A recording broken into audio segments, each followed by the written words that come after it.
¿Qué es el heroísmo? En la época del interés propio.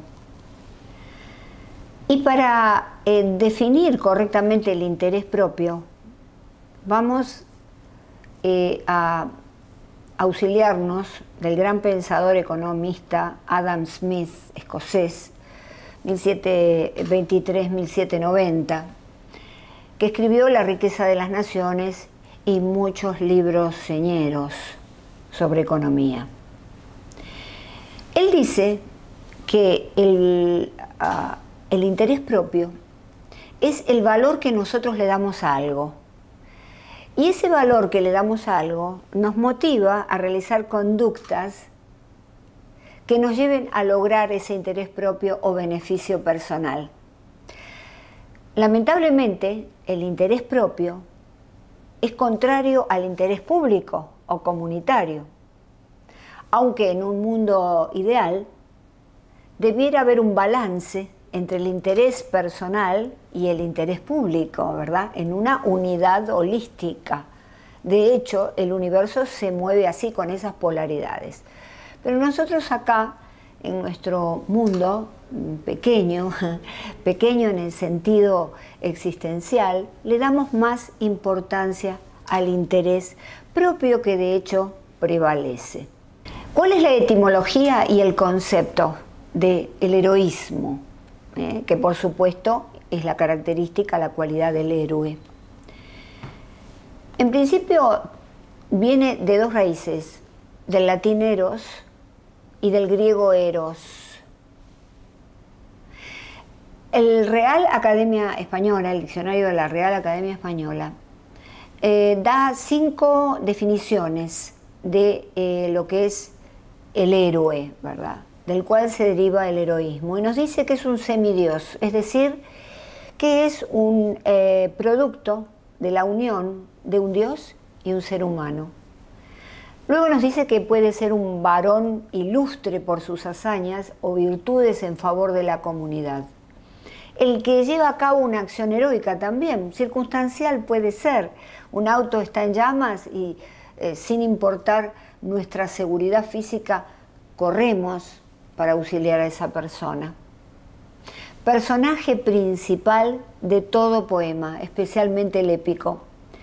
Y en la quinta definición sería cualquiera de los personajes de una epopeya. Y ustedes notarán en la cuarta y en la quinta definición la mención a la narrativa, a los poemas épicos y a la epopeya. ¿Por qué? Porque resulta que el héroe, el concepto de heroísmo, está muy ligado intrínsecamente, muy imbricado, entretejido con el concepto de literatura. Es decir, que como decía en Grecia Aristóteles, Aristóteles nos decía que las comedias, las tragedias, se escriben copiando lo que los escritores, en ese momento filósofos, veían de la gente. Es decir, que las conductas que se empezaron a repetir o se repetían eran traducidas en una narrativa. Otto Rank, en el mito del nacimiento del héroe, amplía el concepto del héroe y del heroísmo. Pero antes de continuar, les quiero comentar, definir qué es un mito, porque a lo mejor muchos de ustedes, de todo el mundo, escuchamos hablar de mitos. ¿Pero qué es un mito? El mito cuenta una historia sagrada, un acontecimiento que ha tenido lugar en el tiempo primordial, el tiempo fabuloso de los comienzos, es decir, de los primeros Homo sapiens, ¿verdad? En donde seguramente ocurrió un acto natural de heroísmo y entonces eso se fue repitiendo, y hasta que llegó a la narrativa, a la literatura. Ese mito, que es una historia sagrada de la cual ya no tenemos memoria. Sin embargo, nos queda el mito, y a través de todos los héroes subsiguientes, es una suerte de rito, porque decía Mircea Eliade, el rito mantiene al mito. Es decir, que en todos los sucesivos héroes encontramos justamente a ese primer héroe del cual ya no tenemos memoria. La función fundamental es ofrecer un modelo de conducta. Por eso es muy importante que haya héroes en la sociedad. Un modelo idealizado de ser humano que sirve como ejemplo para una comunidad. Necesitamos esto para nuestra salud mental. Necesitamos tener modelos a quienes admirar, a quienes imitar. Por eso los padres deben ser los primeros héroes de los hijos. El mito es siempre mito poieico. ¿Qué quiere decir esta palabrita? Introducimos palabras nuevas para enriquecernos, para enriquecer nuestro vocabulario. Quiere decir que el mito, el héroe, genera toda una cosmovisión. Ese es el mito. El mito está formado por el héroe, por los personajes, la familia, los enemigos, la geografía donde vive. Es mito poético, ¿verdad? Siempre se repite con esas características. Ahora bien, Otto Rank nos dice que descubre una línea argumental que atraviesa toda la historia y se dan todas las personas héroes. En todos los héroes se da esta característica que él va a mencionar. Nos dice en principio que es un niño que nace de nobles, de personas nobles.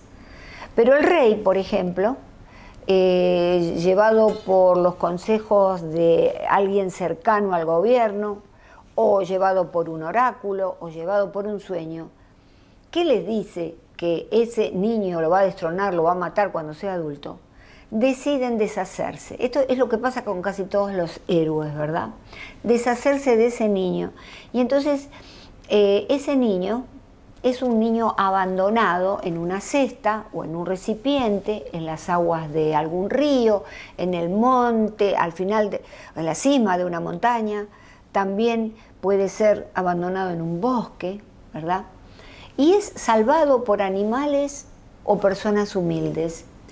En su infancia se descubre su origen. En la adolescencia, entonces, comienza ese proceso de venganza y reconocimiento de sus méritos, ¿verdad? Quizá por parte de estos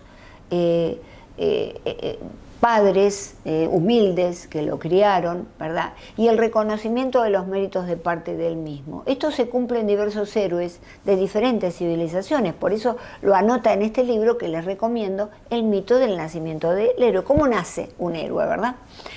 Y se ve en Edipo. Moisés puede llegar a ser una excepción, porque ustedes saben que Moisés era hijo de un noble y de una esclava hebrea. Además, no fue rescatado por personas humildes ni por animales, fue rescatado por la hija de un faraón. Ahora, se da en Perseo, Rómulo y Remo, que fueron los fundadores de Roma en una de sus 7 colinas, Aquiles, Hércules, Jesús y numerosos héroes de ficción. Por supuesto que la ficción sigue desde ya la historia. Entonces, en base a esta argumentación, Carl Jung escribe varios libros. Usted sabe que él es el creador del inconsciente. Y escribe el arquetipo del héroe y la individuación del ser. Es una interpretación de los mitos y la importancia del viaje del héroe en la psiquis humana. Y después vamos a hablar de ese viaje. Entonces, él dice que en realidad el héroe es un arquetipo, como muchos otros, que están en el inconsciente de la humanidad. Es decir, que no fueron aprendidos. Y él nos dice, el arquetipo del héroe es una de las muchas ideas innatas que vienen con la biología de nuestra especie, el Homo sapiens sapiens, ¿verdad? Está en nosotros, son ideas señeras, no la aprendimos con la crianza. La crianza puede exacerbarla, dispararla más, o puede anularla, pero sin embargo están ahí, ¿verdad? Esta idea, entre los 12 arquetipos de personalidad que definió Carl Jung. Por supuesto que estos arquetipos, entre los que está el héroe, se refieren a representaciones mentales comunes a todas las personas y que forman el carácter estructural de nuestra mente. Dice Carl Jung que la idea del héroe, por lo tanto, nace junto con la cultura, cuando se empiezan a narrar verbalmente, luego por escrito, todo esto. La agricultura, la filosofía y la escritura en las antiguas civilizaciones de Mesopotamia y Babilonia, y que es un arquetipo desde las primeras narraciones épicas. Estos arquetipos dan base, digamos, a la creación del inconsciente o defienden la idea principal del inconsciente.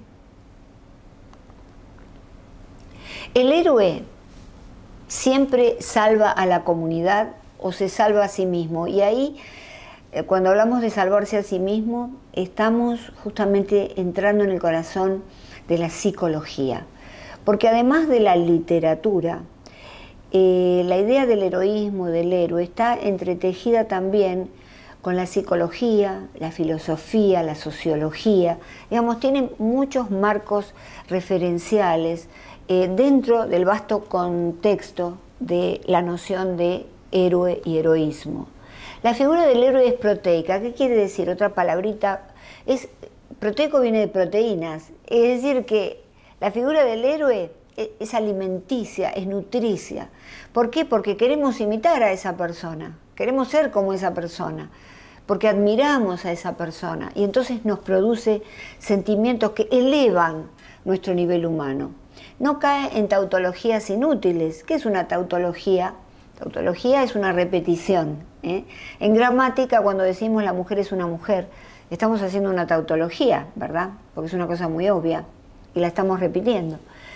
Entonces, él no cae en repeticiones que no sirvan a sus actos de heroísmo. Posee elevada empatía y elevada ética y moral. ¿Cuáles son los arquetipos de la personalidad creados por Carl Jung, que están dentro del inconsciente, de la teoría del inconsciente de Jung, y entre los que está obviamente el arquetipo del héroe? Aquí vemos, y les voy a dejar a ustedes para que puedan estudiar este tema y leer cada uno de estos arquetipos. Vale decir que nosotros nacemos en el inconsciente con todos estos arquetipos, pero uno de ellos resuena con nosotros. Por ejemplo, si resuena el héroe, el que más se adelanta y se impone en nuestra personalidad, allí el héroe es vital, tiene resistencias descomunales, lucha por el poder y el honor. Y ya lo vemos desde tempranas épocas, que los niños tienen o son la tendencia o desarrollan el arquetipo del sabio, del inocente, del explorador, del gobernante, del mago, cuidador, creador, el forajido, es el transgresor, provocador y despreocupado por la opinión ajena, el amante y el bufón. Estos son 12 arquetipos secundarios, pero los primarios, nos dice Carl Jung, son el ánima, el animus, es decir, el aspecto femenino y masculino que está en todos los seres humanos, la persona, que es como nosotros nos mostramos al mundo, la sombra, los aspectos negativos, oscuros de nuestro ser, que debemos obviamente admitir y reconocer, y el sí mismo.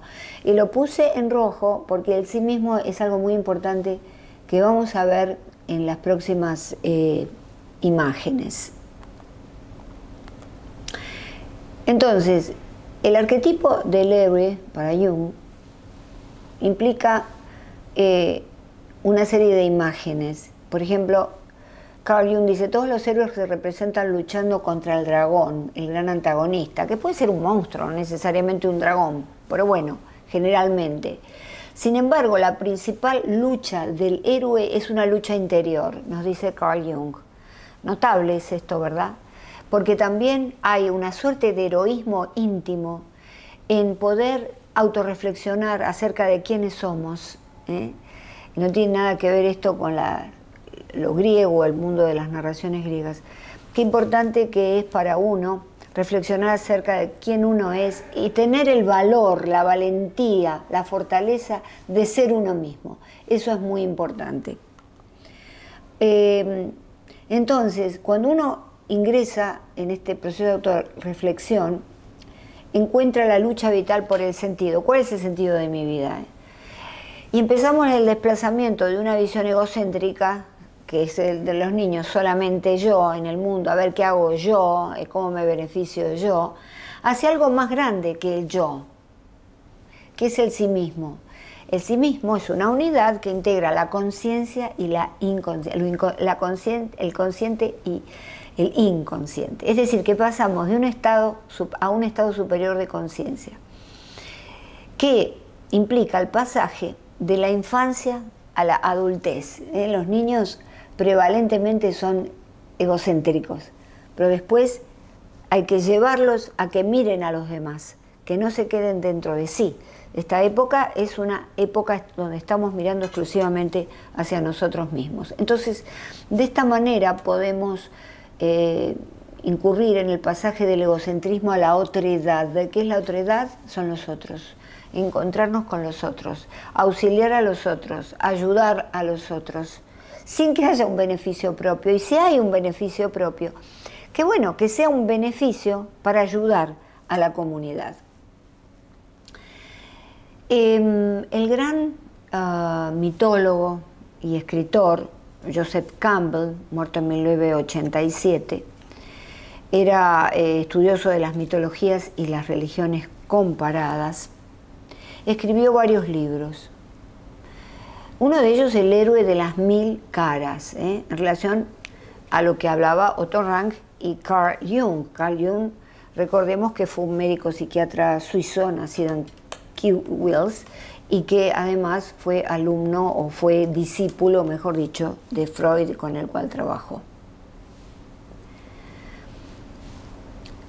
Él habla del viaje del héroe, y el viaje del héroe quiere decir que es un viaje interior para el autodescubrimiento de uno, para beneficio propio de los demás.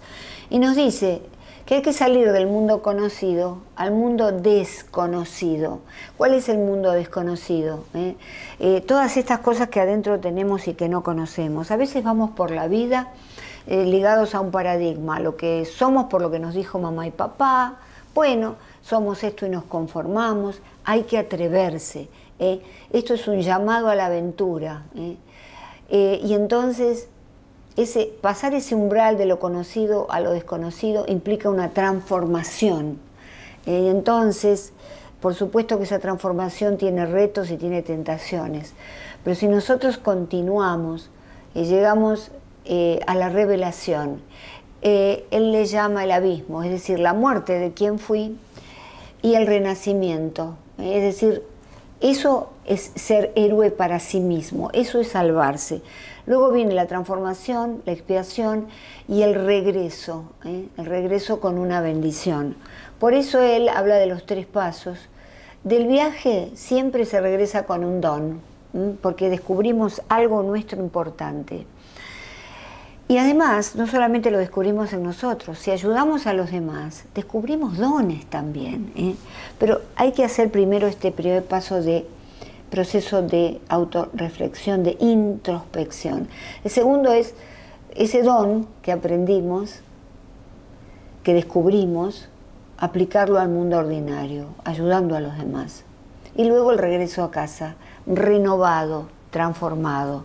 Salimos de ese interés propio y sin perderlo, porque lógicamente que hay que mantener un interés o un beneficio para uno, nos volcamos hacia el beneficio de los demás.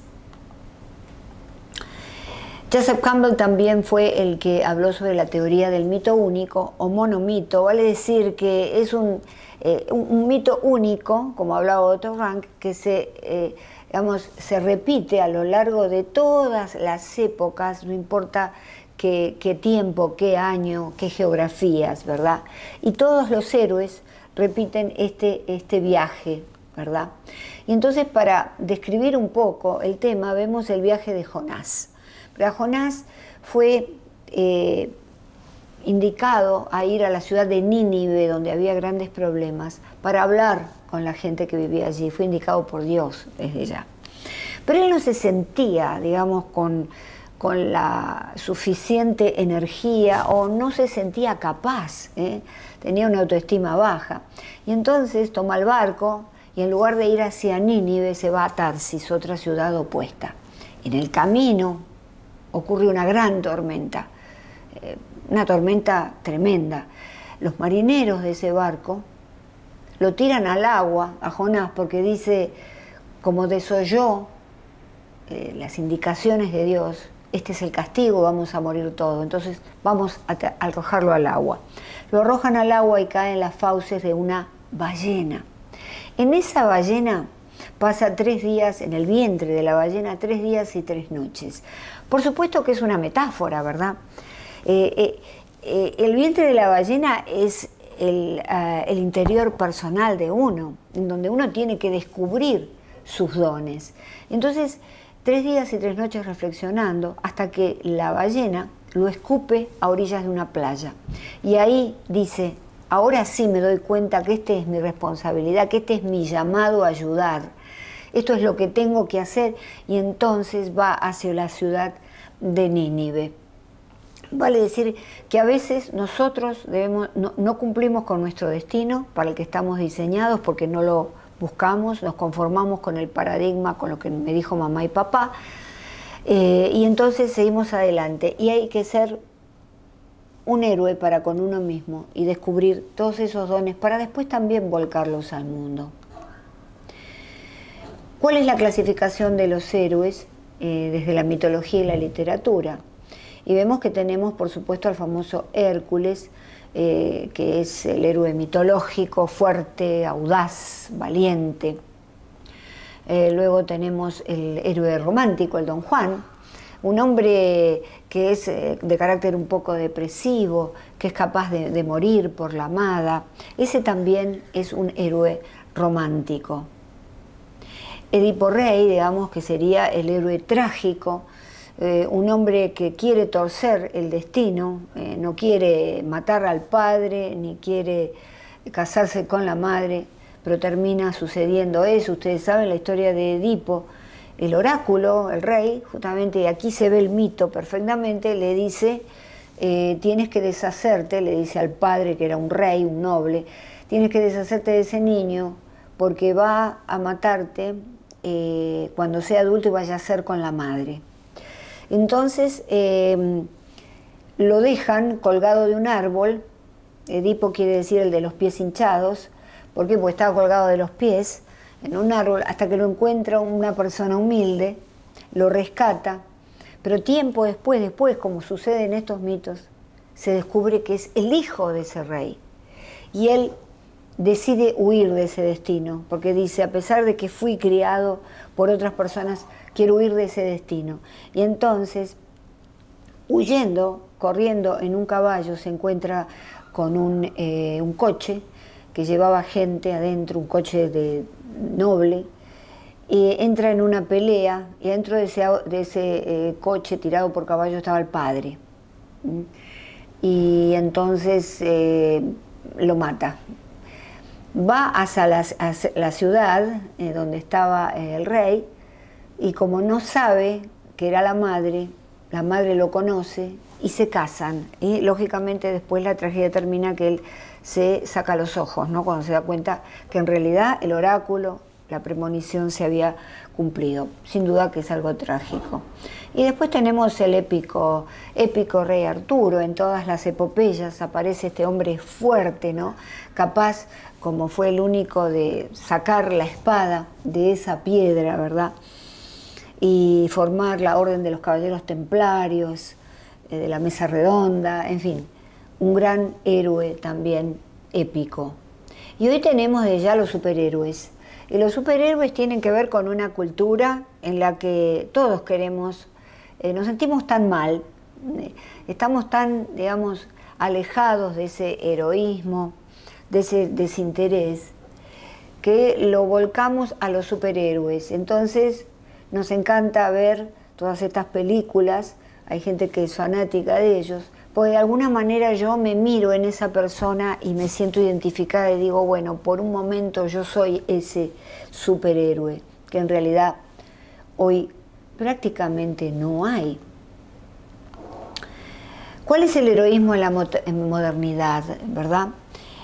Y antes de seguir, les quiero decir que la modernidad, aquellos que siguen mi canal lo deben saber, es esta época líquida, ¿verdad? Que Bauman llamó la época de las relaciones líquidas, donde todo es pasajero, todo es veloz, no hay nada serio, no hay relaciones profundas. Pero para aquellos que no saben de esto, les voy a dejar en la caja de descripción del video dos conferencias acerca de la modernidad. Una se llama El amor líquido y escape emocional, la crisis del amor y su desesperanza, y la otra, las múltiples verdades de la posmodernidad, que es una conferencia que di hace muchos años en una universidad. Pero van a estar allí. En mi canal de YouTube, ustedes saben, unifamilia.com, lo van a encontrar. Entonces, nos dice Joseph Campbell, el mundo moderno es un mundo nietzscheano, un mundo descreído, un mundo apático, donde queda poco espacio para el heroísmo, ¿verdad? Lógicamente. Es decir, no queda espacio ni para el heroísmo de descubrirse uno mismo, ni para el heroísmo de ayudar a los demás. Y nos dice, la rápida cultura actual impide que la sociedad sea descrita por cualquier marco mitológico moderno. No hay mitologías hoy, desde ya. ¿Por qué? Porque el deseo de experimentar todos los placeres hasta llegar a un vacío emocional, a una apatía por la vida, hoy nos inunda. Esto le llamaba Baudelaire el abismo, el llamado spleen de fin de siglo, así le llamó Baudelaire. Y ahora vamos a eso. Charles Baudelaire, aquí lo vemos, escribió entre otros libros El spleen de París. Charles Baudelaire, un gran escritor que nació en 1821 y murió en 1867. Recuerden que hacia 1850 fue la gran revolución industrial que implicó todo un cambio para Europa. Y él escribe este spleen de París, y en el personaje, en esta poema, escribe, nos habla del flâneur, ¿verdad? Ahora, ¿qué es el spleen primero? El spleen es una sensación de vacío, de oscuridad, de obsesión, de tedio aplastante y abrumador, de disgusto, de desesperación, de rutina laboral pesada y repetitiva, ¿verdad? Es decir, este flâneur era el personaje que deambulaba las calles como un fantasma, con esta sensación de apatía, de que todo daba igual, pero que todo estaba cambiando, menos él, porque justamente el flâneur es el símbolo de la modernidad y la alienación del hombre en las ciudades, en esa revolución industrial que cambió la fachada, ¿verdad? Y que la gente se sentía en shock, de la misma manera que hoy, ya hace un tiempo, pero seguimos en shock de tantos cambios tecnológicos y de tantos cambios en las redes sociales, ¿verdad? Baudelaire veía el progreso económico y social como fuente de melancolía. ¿Qué es la melancolía? Bueno, la melancolía es una suerte de duelo que se instala, porque el duelo lleva un tiempo de desarrollo y luego se supera, pero la melancolía no se supera. Por esa pérdida, la melancolía por la pérdida de la ciudad que era, de aquello que vivía, pero él al mismo tiempo, el flâneur, se siente como ajeno a eso, a esos cambios. Su vida sigue igual. ¿Qué va a hacer? ¿Cómo se va a adaptar a todo eso? ¿Por qué? Porque todo el mundo construía y demolía algo. No se sabe por qué. Había pocas calles que no vieran el andamio de largos puntales, adornados con tablones puestos sobre travesaños y fijados en cada piso por medio de roblones. Evidentemente, hoy estamos asistiendo, ¿verdad?, a una época como fue la época de la Revolución Industrial en 1850. A partir del 2000 hemos asistido a esta época de cambios veloces, ¿verdad?, en donde el individuo común no ha podido adaptarse, o si se adapta, tiene realmente síntomas y problemas emocionales y mentales, ¿verdad? Y este es el flaneur de hoy, este es el flaneur, el que deambula a las calles con un celular. Su vida a lo mejor no ha cambiado, y si ha cambiado es a costa de su salud mental, de su salud familiar. Está solo o está por divorciarse, o si está en familia, todo cuesta mucho más. Este flaneur de hoy no puede ser un héroe, no lo dejan, ¿verdad? Hay algunos que de pronto pueden salir de ese tedio y decir, quiero algo más para mí, porque evidentemente el dinero no es todo, y lo que nos da ese todo es el descubrimiento interior, es la vida interna, ¿verdad? El poder charlar con los amigos, el poder tener un tiempo para uno, un tiempo para la familia. Y esto es imposible, es decir, que no hay posibilidades de ser héroe para con uno mismo, ni héroe para con los demás, en este flaneur moderno. Este libro es muy interesante, Héroes olvidados de la historia. ¿Por qué? Porque hay héroes en la historia, pero que lamentablemente no son reconocidos. Y este libro de Antonio Jaime se los recomiendo, se llama Personajes desconocidos pero influyentes que cambiaron el curso de la humanidad, pero que no sabemos nada, no figuran en los libros de historia. Mario Vargas Llosa nos habla del héroe discreto, es una novela muy interesante. Y entonces estos personajes son héroes discretos, héroes que han dado todo de sí, que han cambiado por dentro, que han cambiado la humanidad, el desarrollo y el progreso, pero que no sabemos nada de ellos. Por ejemplo, en el capítulo 5 puedes conocer al cartógrafo desconocido que redefinió al mundo. En el capítulo 17 hay un abolicionista anónimo que luchó por la justicia en secreto. Excelente libro este de Vargas Llosa, El héroe discreto. ¿Cuántos héroes discretos que han existido, verdad? Que al mismo tiempo, sin duda, son héroes invisibles. Como aquí decimos, los héroes invisibles del siglo XXI. Y yo digo invisibles porque no tienen prensa todos los días, como los políticos, ¿verdad? Ni como los artistas, los raperos, todo lo que vemos acá en Miami. Tenemos al argentino Gino Turbaro, chico muy joven, que como ven ahí, con una impresora 3D, comenzó a imprimir y hacer prótesis para los chicos muy pobres de las villas, de clase media muy baja, que no podían, habían perdido un brazo y no podían, por supuesto, reemplazarlo. Ahí está Gino Turbaro. Este es un héroe, ha sido un héroe con él mismo, de pequeño, sin duda. Su arquetipo de personalidad es el arquetipo del héroe, como todos estos que vamos a ver, pero que a lo mejor la crianza le dio la posibilidad, la educación, de desarrollarlo. Martín Espósito fue el creador de la primera escuela sustentable, la escuela que tiene en cuenta el medio ambiente, en una ciudad de Uruguay. En una ciudad de Uruguay. Y allí recibe a 100 estudiantes de escuela primaria, en donde aprenden lo que deben aprender, la currícula correspondiente, pero empiezan a crear niños conscientes del medio ambiente, que aprenden todas ese ABC, digamos, para que nosotros desconocemos, y así estamos, ¿no?, con este cambio climático. Este es otro héroe invisible. ¿Ustedes lo conocían? Yo creo que no. Acá viene Peter Thiel, que es un americano, que fue el fundador de las becas Thiel. Él es un caso especial porque él llegó a tener mucho dinero, pero lo puso al servicio de estas becas, bajo el lema $100.000, 2 años.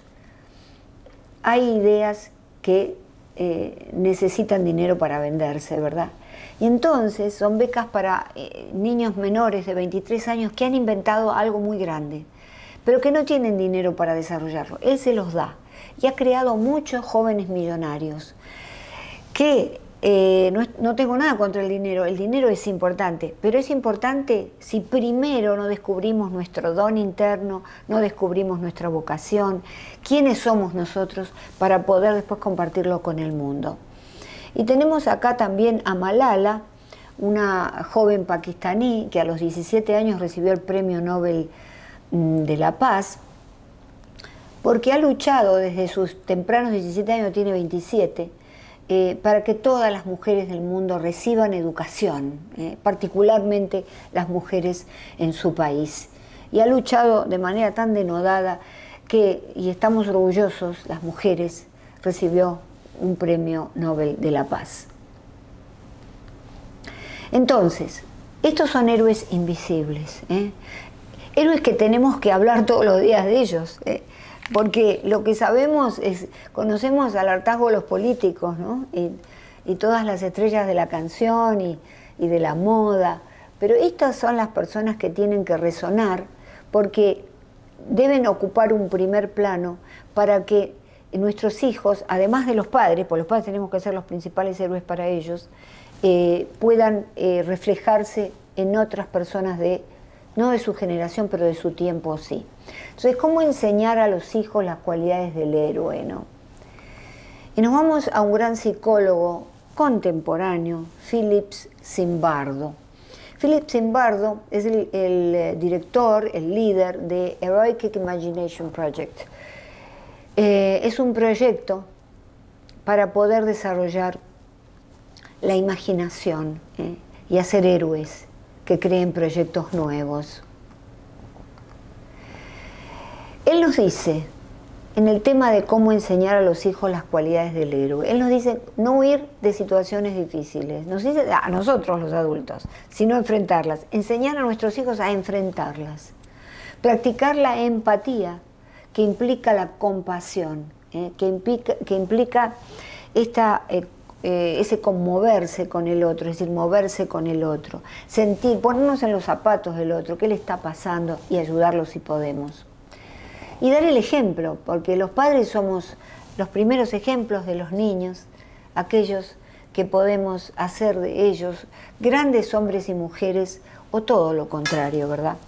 Los padres debemos dejar los celulares para el trabajo y empezar a hablar más con nuestros niños. Y enseñarles de paso que los celulares son muy buenos para trabajar exclusivamente, pero no para estar todo el día pegados a ellos, pasando Instagram. No es un buen ejemplo, porque ellos van a hacer exactamente lo mismo, por aquello de las neuronas espejo. Ustedes saben que tenemos neuronas espejo y teorías de la mente, que son dos funciones, una son neuronas, la otra es una función que prepara nuestra mente para ser empáticos. Pero esas neuronas espejo que hacen, por ejemplo, que si alguien bosteza, nosotros bostezamos, o estornuda, nosotros estornudamos, esas dos funciones deben ser puestas en marcha, encendidas por los padres, pues también pueden ser anuladas y canceladas.